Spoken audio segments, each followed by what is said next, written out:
ಎರಡನೇದಾಗಿ ಚಿಂತೆ ಅನ್ನೋದು ಏನ್ ಮಾಡ್ತದೆ ಅನ್ನೋದು ನಾವು ತಿಳ್ಕೊಳ್ಬೇಕು. ಕೀರ್ತನೆಗಳು 55ನೇ ಅಧ್ಯಾಯ 22ನೇ ವಚನ.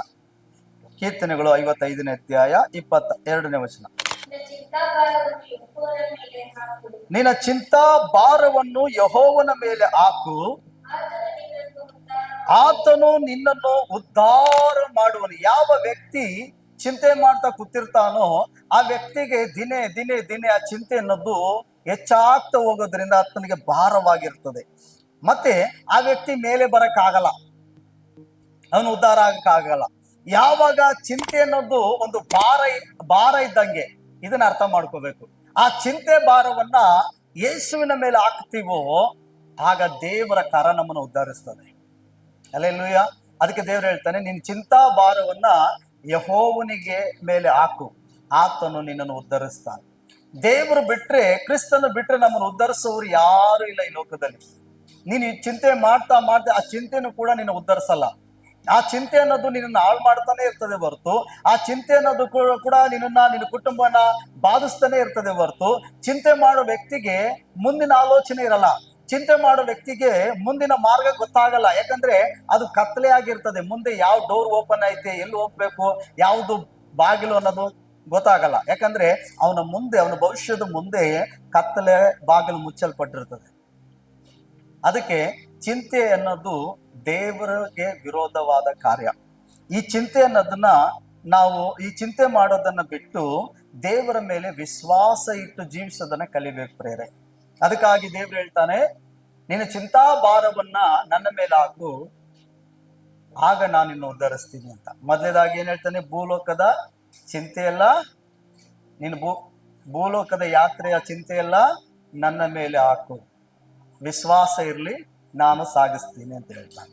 ಎರಡನೇದಾಗಿ, ನಿನ್ನ ಚಿಂತಾ ಭಾರವನ್ನ ಯೆಹೋವನ ಮೇಲೆ ಹಾಕು, ಆತನನ್ನ ಉದ್ಧಾರ ಮಾಡ್ತಾನಂತೆ. ಹಲ್ಲೆಲೂಯಾ.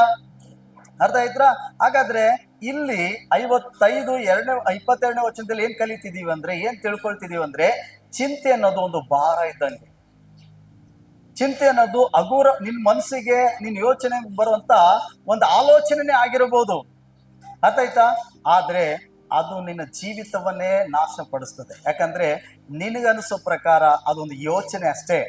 ಆದ್ರೆ ಸತ್ಯ ಏನ್ ಗೊತ್ತಾ, ಅದು ಯೋಚನೆ ಅಲ್ಲ, ಅದೊಂದು ಭಾರವಾಗಿದೆ. ಹಾಗಾದ್ರೆ ಭೂಲೋಕದ ಚಿಂತೆಯನ್ನ ದೇವರ ಮೇಲೆ ಹಾಕುವುದು ಹೇಗೆ ಹಾಕೋದು?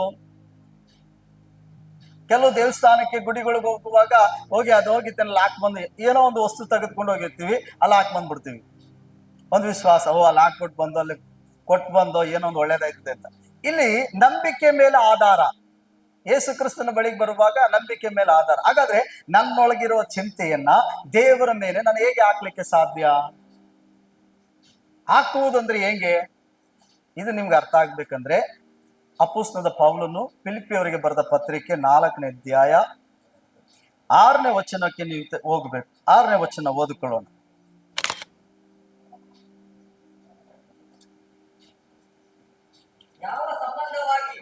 ಯಾವ ಸಂಬಂಧವಾಗಿಯೂ ಚಿಂತೆ ಮಾಡದೆ ಸರ್ವ ವಿಷಯದಲ್ಲಿಯೂ ದೇವರ ಮುಂದೆ ಕೃತಜ್ಞತಾ ಸ್ತುತಿಯನ್ನು, ಪ್ರಾರ್ಥನೆ, ವಿಜ್ಞಾಪನೆಗಳನ್ನು ಮಾಡುತ್ತಾ ನಿಮಗೆ ಬೇಕಾದುದನ್ನು ತಿಳಿಯಲ್ಪಡಿಸಿರಿ. ಹಲ್ಲೆಲೂಯಾ. ನೋಡಿ, ಹಾಗಾದ್ರೆ ದೇವರ ವಾಕ್ಯ ಏನ್ ಹೇಳ್ತಿದೆ? ಯಾವ ಸಂಬಂಧವಾಗಿಯೂ ಚಿಂತೆ ಮಾಡದೆ.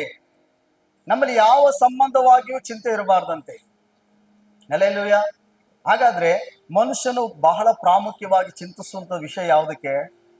ಊಟಕ್ಕೆ, ಓದಿಕೆಗೆ ಅಲ್ವಾ? ಅದಕ್ಕೆ ಹೇಳ್ತದೆ, ದೇಹ ರಕ್ಷಣೆಗಾಗಿ ಏನು ಉಟ್ಕೋಬೇಕು, ಪ್ರಾಣ ರಕ್ಷಣೆಗಾಗಿ ಏನು ಊಟ ಮಾಡಬೇಕು ಅಂತ ಚಿಂತಿಸಬೇಡ ಅಂತ ಹೇಳ್ತದೆ. ಹಲ್ಲೆಲೂಯಾ. ಮನುಷ್ಯನು ಯೋಚನೆ ಮಾಡೋದು ಅಷ್ಟೇ. ಮನುಷ್ಯ ಯೋಚನೆ ಮಾಡ್ತಾನೆ, ನಾವು ಚೆನ್ನಾಗಿರ್ಬೇಕು, ನಾವು ಯಾರ ಮುಂದೆನೂ ಕೂಡ ನನ್ನ ಕುಟುಂಬ ಏನಂತೆ ಅವಮಾನಿಸಲ್ಪಡಬಾರ್ದಪ್ಪ, ನಾವು ಎಲ್ಲಾರ ಮುಂದೆನೂ ಚೆನ್ನಾಗಿರ್ಬೇಕಂತ ಯೋಚಿಸ್ತಾನೆ. ಹಾಗಾಗಿತ್ತೇನೆ ಮನುಷ್ಯರನ್ನ ಮೆಚ್ಚಿಸುವುದಕ್ಕೆ, ಮನುಷ್ಯನ ದೃಷ್ಟಿಯಲ್ಲಿ ಎಲ್ಲಾದ್ರೂ ನಾನು ಪರಿಪೂರ್ಣನಾಗಿ ಕಾಣಬೇಕು, ಮತ್ತೆ ನಾನು ಚೆನ್ನಾಗಿರ್ಬೇಕು ಅಂತ ಯೋಚಿಸುವಾಗ ಅವನೊಳಗಡೆ ಒಂದು ಯೋಚನೆ ಬರ್ತದೆ, ನನ್ನಲ್ಲಿ ಈ ತರ ಬಲಹೀನತೆ ಇದೆಯಲ್ಲ, ನಮ್ಮಲ್ಲಿ ಈ ಸಮಸ್ಯೆಗಳು ಇದೆಯಲ್ಲ, ನಮ್ಮಲ್ಲಿ ಕೆಲಸ ಇಲ್ವಲ್ಲ, ನಮ್ಮಲ್ಲಿ ಆಡ್ಕೊಳ್ಳೋರ್ ಮುಂದೆ ನಾವು ಹಿಂಗಾಗ್ಬಿಟ್ವಲ್ಲ, ನಮ್ಮ ಹಣ ಇಲ್ವಲ್ಲ, ಯೋಚನೆಗೊಳಗಾಗ್ತಾನೆ. ಪ್ರಿಯರೇ, ದೇವರ ವಾಕ್ಯ ಏನ್ ಹೇಳ್ತದೆ? ಯಾವ ಸಂಬಂಧವಾಗಿ ನೀನು ಚಿಂತೆ ಮಾಡದೆ, ಏನ್ ಹೇಳ್ತದೆ ಆಮೇಲೆ?